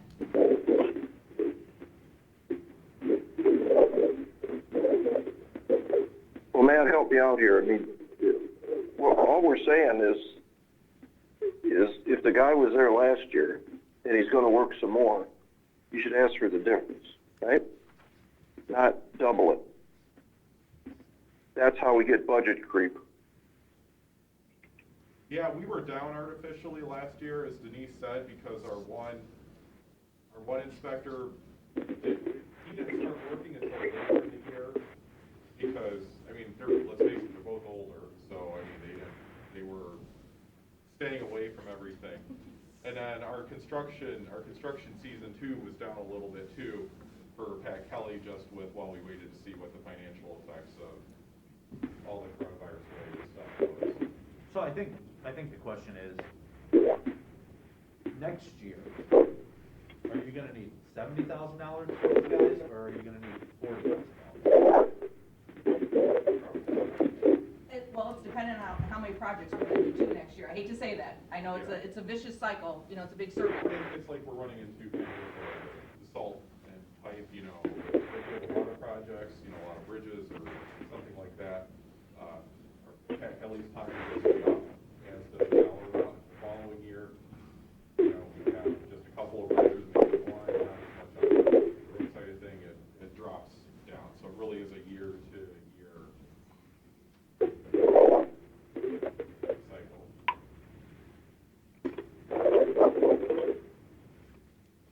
Just remind everybody, a budget is not a static document. It does not sit still. It moves, and it can be moved, and it can be changed. So just keep that in the back of your minds, please. I mean, right now we have a federal intersection realignment project at Ceylon Road, which those require intensive inspection, and then we've got at least 3 bridges. I assume we'll probably get to that maybe. And those 4 projects alone keep Pat Kelly hopping pretty much most of the year. Pat, do you have a question? Well, it just seems like so much of this stuff, we ought to, once we get it finalized, we ought to just come back in and review it. Once we figure out where we're at, how many projects we're going to do, we can look at this thing in June again, May, whatever it takes, I would assume. It's a fluid document, as Pete said. Yeah, I mean, that's a good way to put it, and we've certainly offered everybody else, you know, you're welcome to come in. If we say no, or we say, you're gonna get 50,000, you're always welcome to come back, say, hey, we need more. And we appreciate that. So when you say that we can come back and ask more, I mean, are you looking at us coming every single week, sending Ed okay, I need to increase this account by this many dollars for his inspection? I mean, you know what I'm saying? Or can we do it at okay, we're anticipating a $20,000 increase for Pat Kelly's time? It's the overtime scenario, right, where Jeff says, we're not gonna plow the roads. No, We run out of overtime. No. So, if you run out of overtime, you just come over and say, hey guys, we don't have any more overtime, we need to increase the line. Or we're getting close to having $0, rather than saying, arbitrarily, I think we're gonna run out of overtime, so we're not gonna spend it. I mean, this goes to anybody. If there's a situation where we're getting close, we're not gonna say, hey, half of Sea Line Road's done, and Pat's out of money. Yeah, I think this, more than any particular thing, if the project's done and inspections, and you gotta do it, I mean, you gotta do it. So, but I think the way we're thinking is we wanna know that, you know, the ballpark number is here, and if all of a sudden, you know the project's coming, you know he's gonna do 20 hours a week for the next 6 weeks or whatever, you're gonna do that math quickly and go, we need 15,000, we've only got 8,500. Hey, red flag, snowball, throw it over, say, come on, we gotta do That something. was my question, just if I could present it that way. Yeah. Absolutely. Great. And it's not the engineers department, we say this with absolutely everybody. It's, the reason our budget has gotten out of control is these one time, and everyone says, our office isn't a cookie cutter office. Everybody, well, you don't know how to run a courthouse, you don't know how to run the roads. Great, I do know how to run a budget, that's my job. And so what we see over time is, we buy this, and then money gets moved over here, because we forget. We forget we bought a big TV 5 years ago, but the big TV's still in the budget, we buy it at one time. So that's where we're trying to tighten down some of these things like this. And if you run out, you just come back and ask for more. Say, oh, okay, no problem. Makes sense? I mean, we're not trying to say, this is exceptional, your office is not. We say this every week. Okay. Land acquisition for culverts. I mean, I guess we need to do bridge, the next one down, maintenance of bridge culvert, 7 locations. And culvert replacement on Harmon Road for 500,000. I mean, I think this becomes, I mean, I'll just lead off, I think this comes to the philosophical question we have of, why are we replacing bridges that are in okay shape? Sure, and I'll be the first to say, I don't understand completely what's going on in county engineer's head, so I'll leave the philosophical stuff to him and you guys, and let me do my thing, you know. The culvert, so he asked me to put together, say, the culvert relining. You know, these are the types of projects, these are restore basically good culverts. You mean, I listened in a minute, so I heard what you caught. You know, basically good culverts, they take them from 6s to 9s, and then hopefully we won't have to worry about them for the next 7,500 years. But at the same time, they are 6s, these things aren't going to collapse tomorrow. There is a distinction. I mean, yes, conceptually they're culverts. Legally, the way the state of Ohio defines bridges, which Ohio decided because of the Silver Bridge back in the 60s, we needed to be special. You know, we're going to really be strict. Everything over 10 feet and over is a bridge. And we're the feds in Washington and I think 49 other states say over 20 feet is a bridge. So, you know, legally, these are, I mean, Washington knows best, right? I mean, so legally, these are bridges, even though, yeah, conceptually, yeah, these are just huge pipes in the ground. You know, so if these are, I don't want to say a fallout of the philosophical discussion, you know, it's no harm, no foul. They're not going to be a public. Let me ask you, because we didn't know the answer. Semi-structural realigning of existing reinforced concrete conduits. What is that? So it is. So you got a pipe, and let's say it's deteriorated. Maybe it's deteriorated enough that it can't support, you know, the load on it. So what they do is they fit a slightly narrower pipe inside, so they go through it, and then they fill the space between that narrower pipe and the old pipe with grout, concrete, you know, whatever that is. And so it strengthens, it physically strengthens that pipe. So that's what that is. So you don't have, that way you don't have to tear up the whole thing, you're not replacing it, you're losing a little capacity, but it's a big pipe anyway, so it's not that big. You're not tearing up the road. I mean, the road may be closed for a few days here and there while they're moving equipment in or out, but you don't have the road out for 2, 3, 4, 5 months while they've got this big hole in the ground. You know, there's some things. One of our big slowdowns as projects is when we have utilities to move, especially overhead utilities. If we need to bring a crane in for anything, you know, you're not having the power company and the telephone company, the cable company move all their overhead lines so we can bring a crane in, because they're able to just slide these things in underneath the lines and then schlep them through the culvert, and that's that. So, you know, in terms of its effects on the traveling public, these are a lot lower key, a lot less disruptive, and what you gain is basically, yeah, almost a brand new structure for that. So, I just happened to stumble upon this comment. We have lost grant funding because our bridges are now in too good a condition to qualify. At what number do they become eligible to qualify? You guys rate it on a 0 to 10. Yeah, 0 to 9. Usually it's around a 4. So after I heard that, and I usually don't have trouble sleeping, so I don't flip through like our annual report in detail. But when I heard that, It'll help you to fall asleep. when I heard that, I thought, oh, you know, there are just so many other ways we could have worded that, I think, to get our point across. So there's a couple things in the bridge world, conceptually. The way the feds run their replacement grants have come under criticism because there are a lot of people who say this actually incentivizes political subdivisions to not do any maintenance. If I let a bridge go to hell and fall apart, I get free money to replace the thing. Yeah. And if you are the type of agency that does a good job, you know, you try to keep stuff in repair, you get 0. I mean, you get nothing. So there are The city of Sandusky has found that out with pump maintenance. Yeah, but there are times we do need to replace a bridge that is actually in fairly good shape, and we choose to. Perfect example is the one right out here, which, man, I cannot tell you how lucky we got because they pulled this app down right as the economy shut down. I mean, as stinky as that was.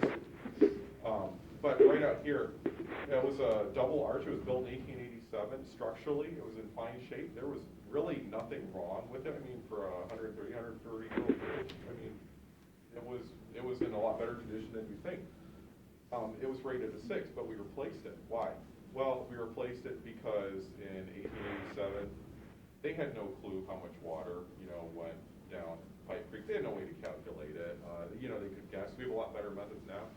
And as we've seen in the last 10, 20 years, it's undersized. So when we would get a really, really significant rain, like we did in 2006, it flooded, and we had all of Lakeland subdivision basically underwater because this bridge couldn't let enough water through. And so what we said was, clearly this is a problem. Even though this thing is in great shape, it's a public benefit to replace it with a structure that's adequately sized to handle those flows.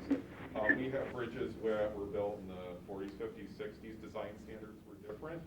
The one on Wall Road being a case that we also did last year, it had concrete railings, probably 2-3 feet off the edge of pavement. You can't do that. If a car goes off and hits that, that could kill somebody. And we couldn't do guardrail because there were drives on the borders of the bridge, field drives, and we're not in the business of telling people, like ODOT does, with 250, we're going to buy your access rights and you can own this property, but we're buying your right to use your driveway here. Good luck getting access, see ya. Thanks for being a county resident. And so we look at things like that. We say, geometrically, engineers speak, this is inadequate safety-wise, and so we are going to pull this out, and we're going to put in a structure that meets today's safety standards. It's a lot like you might have a car, and car works great, runs fine, you don't have really any issues with it, but you get married, you have children, and so suddenly this car that still is great, now it's not big enough to hold 2 kids, 3 kids, something like that, and so you have to make that decision. This car served its original purpose, it was fine, but now circumstances have changed, I need more room, and I have to get a car more suited to my needs, something that fits my kids, and so you have to make that choice to get rid of the other car and get something that's different, even though there really weren't any problems with that. We went through that. The other thing we run into too with 6s is ODOT's ratings aren't perfect, and nothing is in this world, and we can have a myriad of little issues which won't take a bridge below a 6, but it becomes uneconomic to repair all of those little issues. Again, like a car, you may have a car, nothing really wrong with it, but it's going to be due for maybe tires, brakes, the exhaust might have a couple pinholes in it, your thermostat went out. It still gets you where you need to go. It's not really unsafe, but you start adding up all those repair costs, and maybe you take it to a mechanic, and it's going to be $4,000, $5,000, $6,000 to fix, and you say, I can fix all that. I'm still going to have a 7 or 8-year-old car. Who knows what's going to go wrong? Maybe I would be better sort of taking that money, which I could have used to repair it, and getting something newer. And so that's what we look at too. And it's great to have a single number rating. You can look at our bridge report, and at a glance, you can tell exactly where we stand with all of our bridges. But sometimes we do need to look at it in a little bit more nuanced way, which we do as engineers, and we don't expect everybody to, because we're not all engineers, we're not all bridge inspectors. And when we're looking at these things every year, we see the pattern of deterioration that we're able to say, okay, by itself this may not be an issue, but if we look at it with this problem and this problem and this problem and this problem and this problem, we might as well just build a new bridge, and then we're starting from scratch, all brand new, and we're not risking repairing all of these things, and then 2, 3, 4, 5, 10 years later, another hidden problem comes up we didn't see that now we're going, but we just sank all this money into it, and now this other thing maybe is more serious, and did we just throw that money 10 years ago away? We should have just started from scratch. Well, I appreciate all of that. I think it makes sense on a lot of levels, but this says our 2 worst bridges are replaced each year regardless, which I assume means regardless of any other factors. If the worst bridge, if I got a car, and if I have 5 cars, and one has 10,000 miles and the rest have 2,000 miles, I'm getting rid of the 10,000 mile car, even though there's absolutely nothing wrong with it. But it's the worst I got. That's what this is. Well, this is what I was going to say. And first of all, Matt, let me congratulate you. I'm sure I did not realize that you had both an engineering degree and a law degree, because that was a fine explanation of why you want to fix a bridge. That was really well done. However, let me correct some of your innuendos. If you need a minivan and you're driving a Corvette after you get married and you have 3 kids, great example. I think that's a great example, and you need that minivan. I agree. I don't agree that your 7-year-old car needs brakes and you're going to go buy a new car. Now, you're going to buy a new car if you're rich, but I can tell you the entire country of Mexico is driving around on 20 and 30-year-old cars that the Americans felt were no good. And they drive them every day. They start, they run, and when they need brakes, they put new brakes on. And they don't throw the planer away, they fix it. They don't just go buy another one. They don't buy another backhoe. They just keep fixing it. I've got old equipment. I got a big, giant-ass dump truck I bought from Frank Fox for, I don't know, $5,000, and he uses it every day. Runs good, and it's $5,000 giant dump truck, same size as you guys got. So if you don't have the money, do you need to fix the bridge? That's the question. And I know these 7 locations, if it's a flooding issue, I 100% agree. But I would love to see, that when you start lining a pipe, you'd think you'd be reducing the interior diameter, which would be more prone to flooding. So those ones can't be to do with flooding. I'd love to go out and look at these 7 bridges or culverts and see, tell me what's wrong with them. Because, I got a bad taste in my mouth after last year's adventure with Mason Road. When we went out there and looked at the road, and there's not a damn thing wrong with it, we're going to spend all this money to repave it just so that we can try a melding experiment. But, I mean, it just seems like a lot of money that we keep dumping into this stuff. Matt told me that we replaced a culvert that wasn't even ours one time, just because we needed something to do like that. And if that's the case, then we ought to rethink how we do things, in my opinion. No, Just $1.5 million. No, don't misunderstand. I appreciate your point of view, Pat. I mean, obviously my illustration was simplistic to make a point. I mean, these 7 culverts, if this is, if the effect of kind of some of the philosophical discussions between the board and the county engineer means these 7 culverts go away, I mean, like I said, these things aren't going to fall in. These are not, like, we need to go out and address them tomorrow. That's fine. This is not going to hurt the county bridge program or anything like that. So I guess we're all talking philosophically. I mean, I think we're sitting on the same thing. But you guys got a bridge fund. Why don't you take an amount every year and move it over to the bridge fund, so when you have these projects, when they are getting more serious, you've got money set aside to do that. Because what you're doing now is you're front loading. You're putting all this money in, you're replacing things that don't necessarily need replaced. And what my philosophy is, let's use some of that money to pave roads, because the county engineer's been here. And by the way, I appreciate the 5 of you coming over and taking arrows for him. Disappointed he's not here, but thank you guys for coming. But his plan Yeah, is, I agree with that statement. we're gonna raise the sales tax so we can pave roads. And we need additional money. And we all said, great, we love that. We don't love the idea of raising sales tax. We love the idea of paving roads. We even said if you needed a little extra help, come on over and ask us out of the general fund.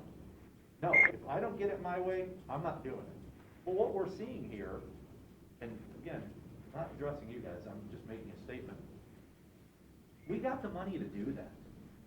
Let's shift our resources and pave the roads. That's a beautiful thing.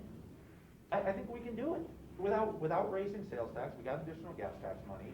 I think if we reevaluate a little bit how the bridge program works, he's got all the money in his budget in the world to do this. Yeah. And I mean, I think we've talked all this over. We still have a couple outstanding questions on a few things which we're gonna get back, or you guys are gonna get us information on. But I mean, I think we're pretty close.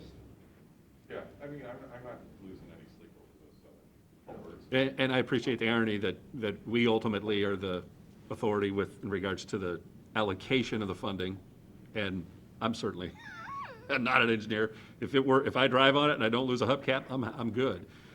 But to talk about these particular projects, and if we're looking at $1.5 million here, and we were looking at, what was the number, 800,000 for the roads, for the paving? I don't even know, is that a possibility? We take the 1.5 out of what we're talking about culverts and you just throw it into the paving?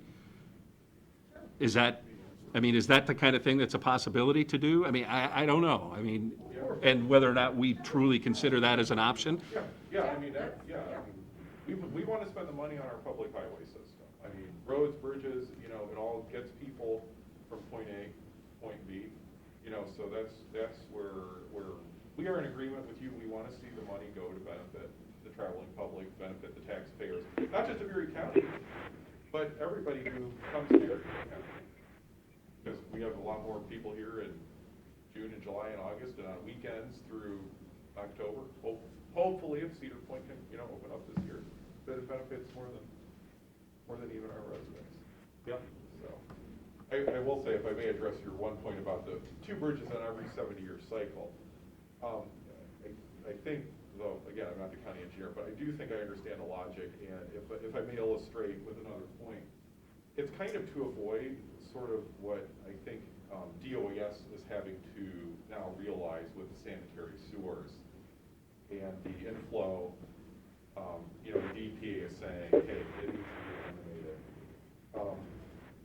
Because if I understand, what I read in the minutes and talking to those guys, the idea being that a lot of the problem is some of the older clay tiles, put back in the 30s and 40s. If somebody had said, hey, in the 70s or 80s, we've got plastic pipe now, we got PVC, we got things that are better than the clay tile, we're going to start doing a little bit at a time. There probably would have been some people who would have said, well, wait a minute, you're replacing still perfectly good 30, 40-year-old pipes without any issues. Why are we doing this?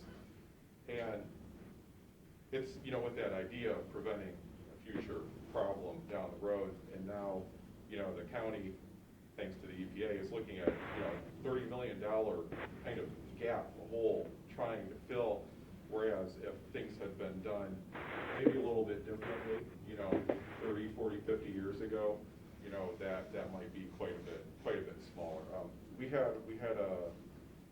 were in a similar situation ourselves about 20 years ago. We had a whole bunch of steel truss bridges that had all been put in within like a 5-year span in the 50s. And they were all shot. And we were looking at, 8, 9, 10 bridges at the time that all needed to be replaced soon because of their condition. And we had this huge gap. Fortunately, we were able to get some grant funding that really helped us out. We really get those out of there. But we never want to be in a position again where suddenly, we're looking and we see, hey, we've got a group of bridges now coming due. How are we going to spread this out to financial pain? So, again, so Matt, I hear what you're saying is that you're going to get rid of reinforced concrete pipe now for your storm sewers and go to plastic because it lasts longer. Concrete pipe. I thought that's what you just said, as I remember. What about I got quite a bit of plastic pipe on the bill there, the top Pat. of that list? The C. That what? I got a lot of plastic pipe on this request here on the budget. So yeah, we're gonna get into some plastic pipe work. Good. So, last one, I guess, is the, I skipped it earlier, up at the top, salaries and benefit calculated by finance, adding additional per engineer, 125,000. What's that mean? When we went through the salary schedule that the engineer provided, we know some pay rate differences. we believed the rates we had were the rates that had been approved and should have been used going into a year where there would be no increases. And so I know Jack told me yesterday that I took a bunch of his, a request for part-time, and I pointed out that when I looked at the history of where his wages and fringes have been charged, he's not used the part-time pay category, so I don't really see that as a true comparison. He had some costs in there, but it hasn't been used up in the last 4 years, so I wasn't expecting it to get used this year either.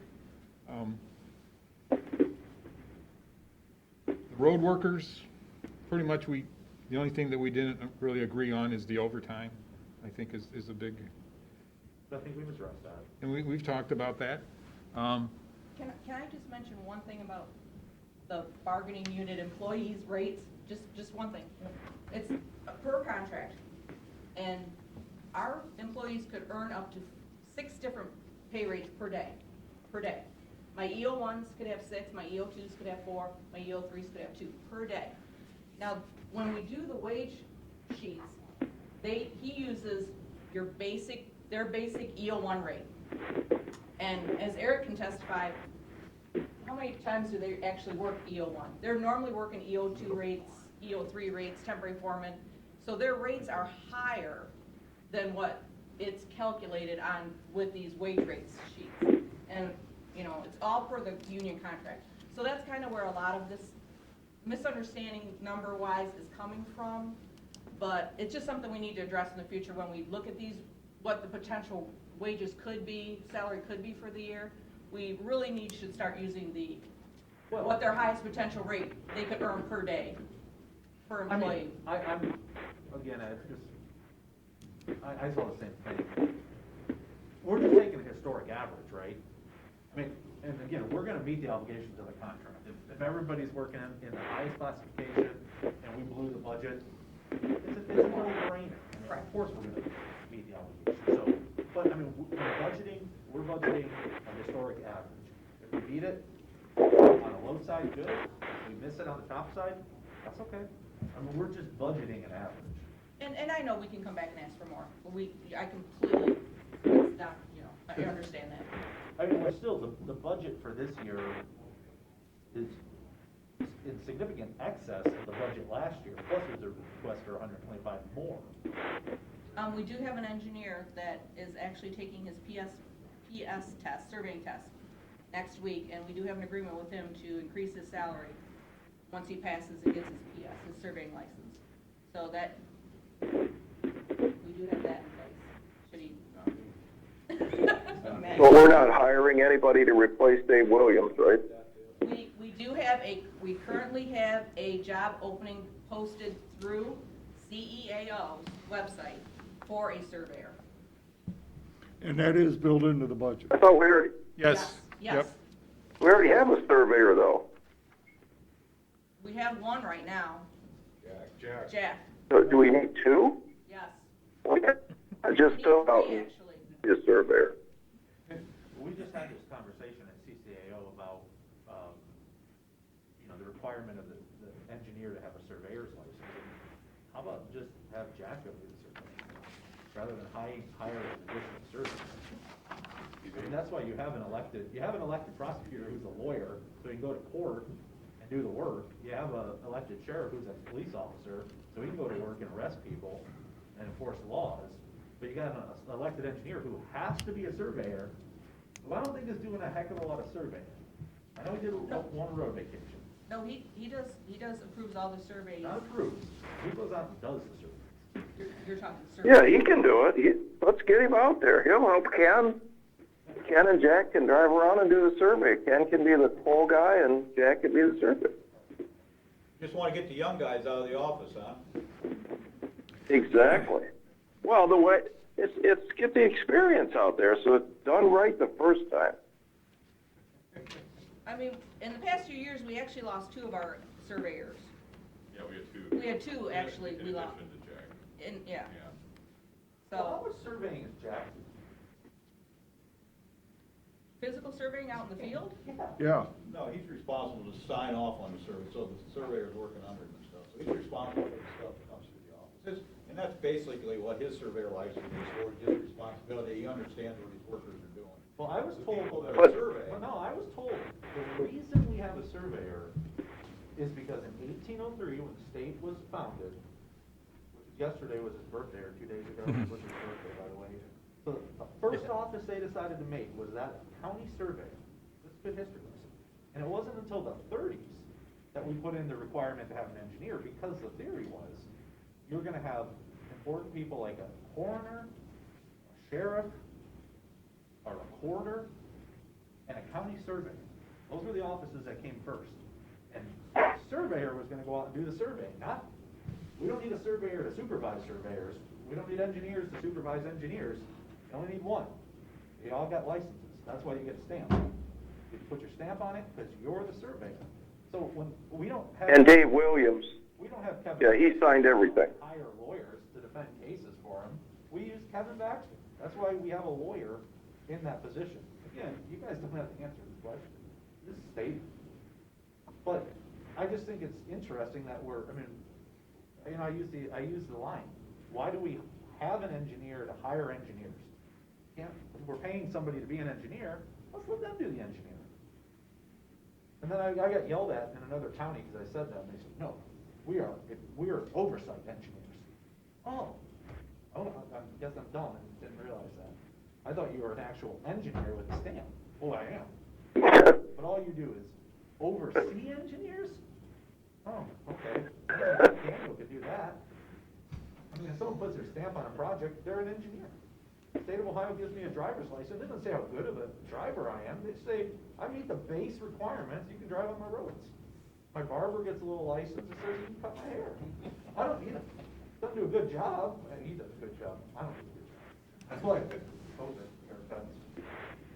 But that's the point. Why in heaven's name do we pay a guy $118,000 a year? Is that right? 120?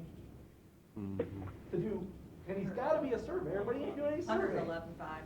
Yep. 111.5, I'm sorry. Yep. Correct the record. I don't need a certified letter. 111.5. All right, I'm done. Are we done? Is there any discussion on this Harmon Road? I don't think we went over that at all, the bridge there. Well, no, no, yeah, there is. I would like the 7 locations emailed to me and Harmon Road. And if you, what would be good, is if it could be done on a Google map where I could find these things. And then I want to go out and look at them myself. Take you out there. Or maybe Ken would take me around someday. I'll probably be out surveying, it sounds like. I try to have my hands full. Oh, that's true. That's true. I'm sorry, Ken. I didn't mean to take you away from your surveying work. All right. Well, there you go. Hey, Ken, you know, there, just FYI, and this will probably be in the line item budget for next year, you need actually the surveying instrument, because that one that, you know, that Lewis and Clark used, I think they got more modern stuff now. Yeah, I can't nail a leg back on anymore.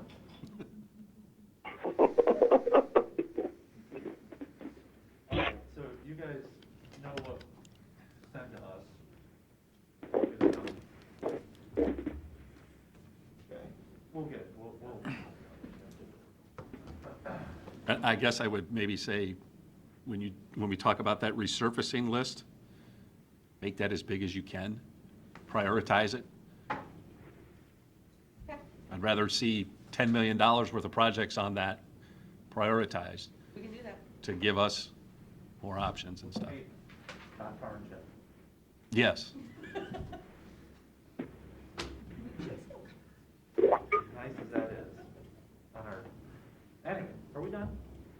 You wanna go? You guys got anything else? Who's buying lunch? Joe. Thank you, guys. Go out of the way. Thanks for coming over, guys. Thanks for having us. Thanks, Thank guys. you. Thanks for coming in. Pretty exciting.